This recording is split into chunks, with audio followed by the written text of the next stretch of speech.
Welcome to Jav Channel.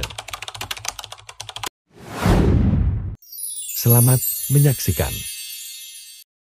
Bismillahirrahmanirrahim. Assalamualaikum warahmatullahi wabarakatuh. Waalaikumsalam warahmatullahi wabarakatuh. Amin ya rabbal alamin. Nah, sebenarnya itu khusyuk, kurang khusyuk, tidak khusyuk itu tergantung keadaan orangnya itu sendiri.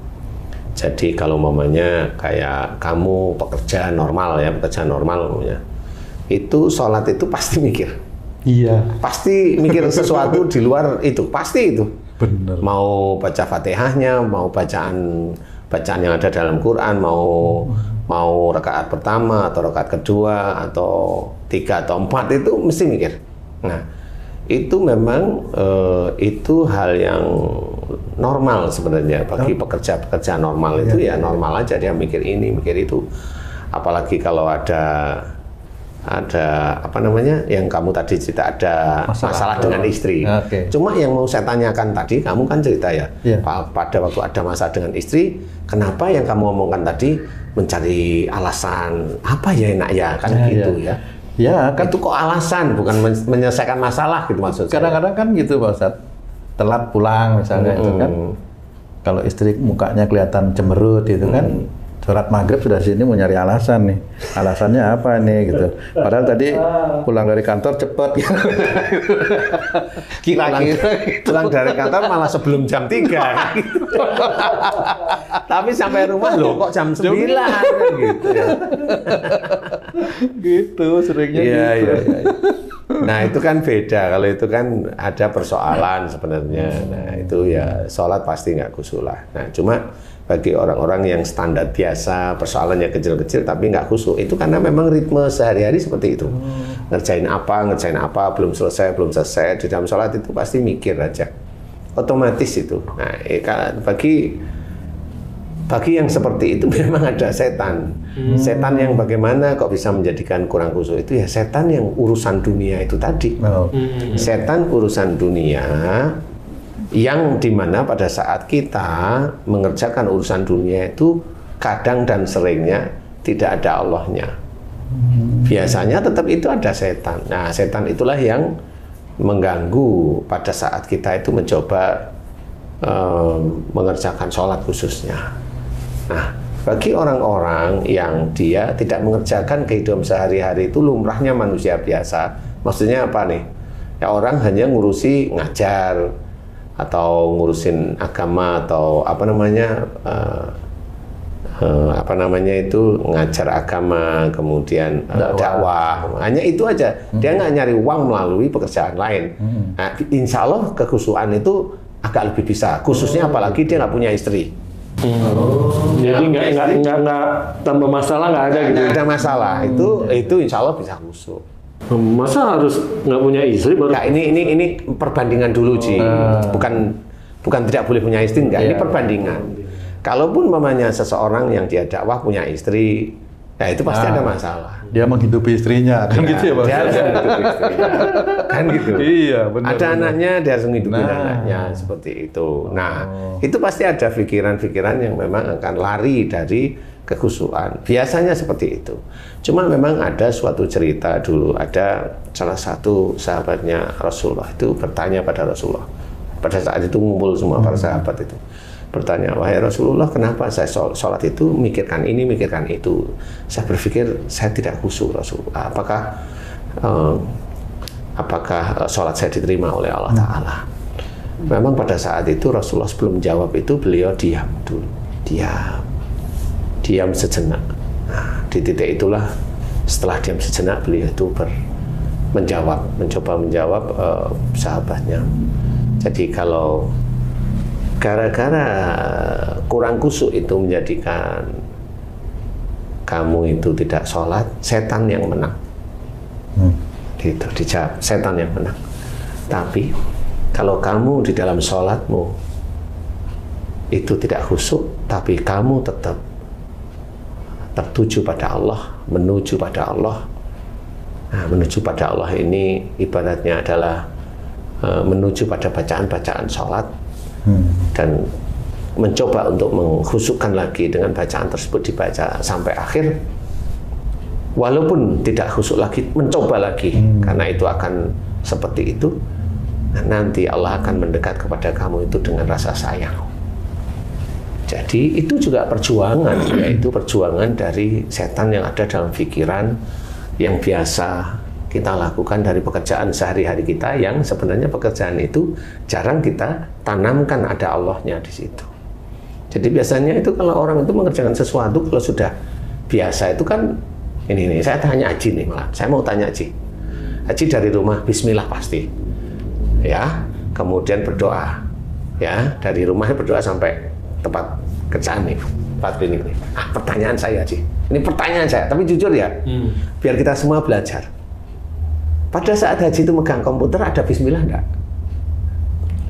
Pada saat mau ini Bismillahirrahmanirrahim, mulai bekerja lagi, ada enggak itu? Atau kadang ingat, kadang enggak, kadang ingat, kadang enggak, yang mana sih? Oh biasa nih, ini saya jujur nih, selalu Bismillah.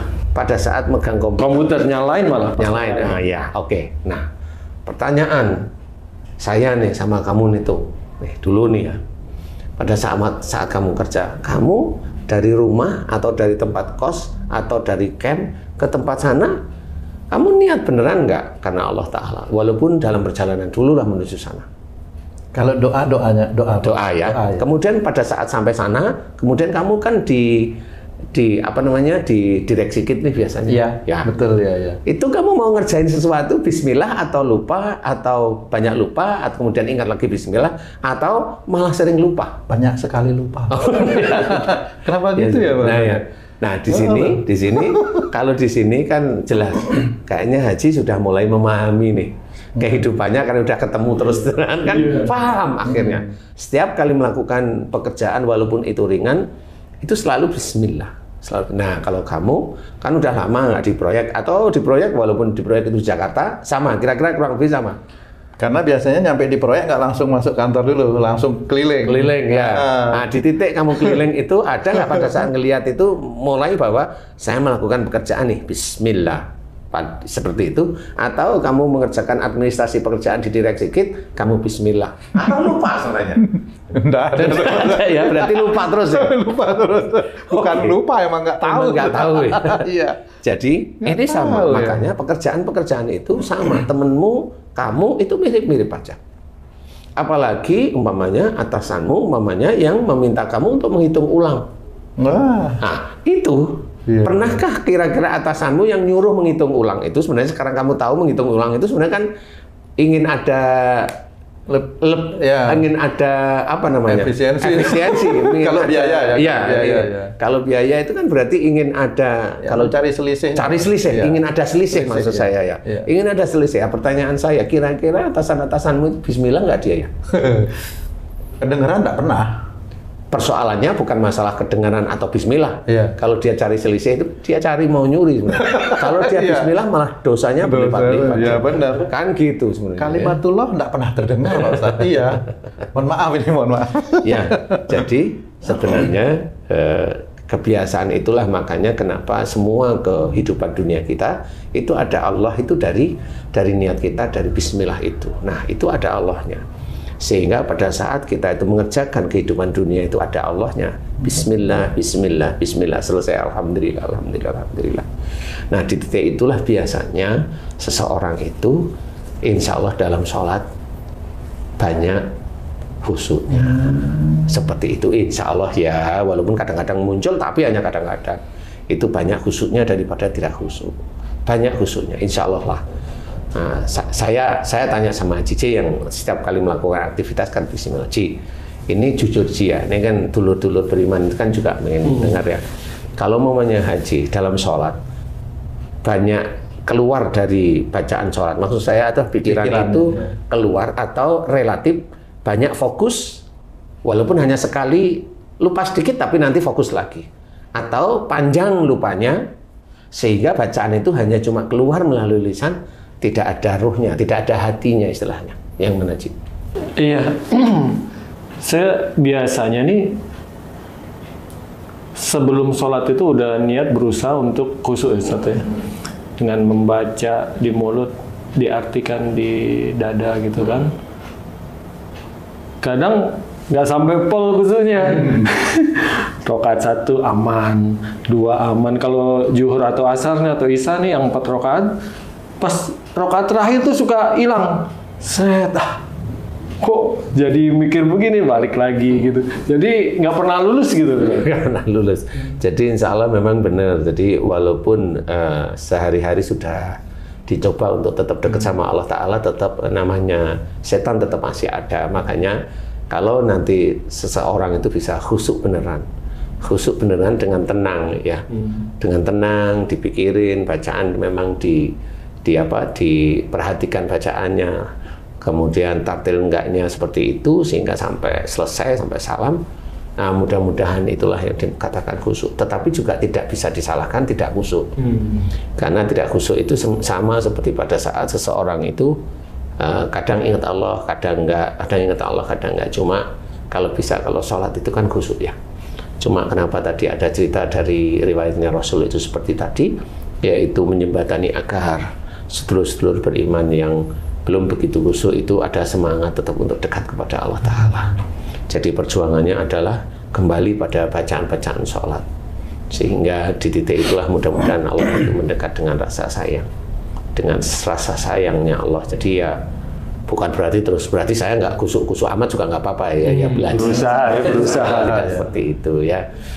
Karena itu kan manusiawi aja. Makanya siapapun orangnya kalau dia mengerjakan pekerjaan di luar, insya Allah sholatnya agak sulit khusyuk sebenarnya itu. Kerjaan di luar maksudnya kerjaan apa, Ustaz? Kerjaan di luar itu bekerja di luar ibadah maksud saya. Di luar ibadah. Di luar ibadah. Jadi kalau ada seseorang itu pekerjaannya ya hanya dakwah, kemudian hanya sholat, imamin di masjid, nggak ada kerjaan luar.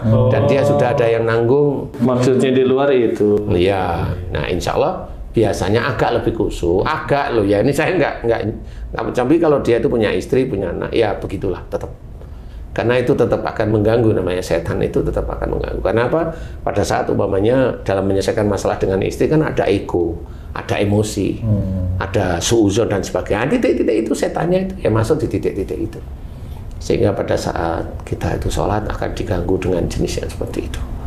Jadi tetap khusyuk, belajar khusyuk pada Allah Ta'ala, yaitu pada saat takbiratul ihram. Jadi fokus pada bacaan terus menerus, walaupun bacaan itu syir tapi tetap fokus pada bacaan sampai salam. Mudah-mudahan niat yang baik dari kita untuk khusyuk dalam sholat ini dicatat menjadi amal soleh kita, insya Allah. Amin ya rabbal alamin. Wallahu a'lam.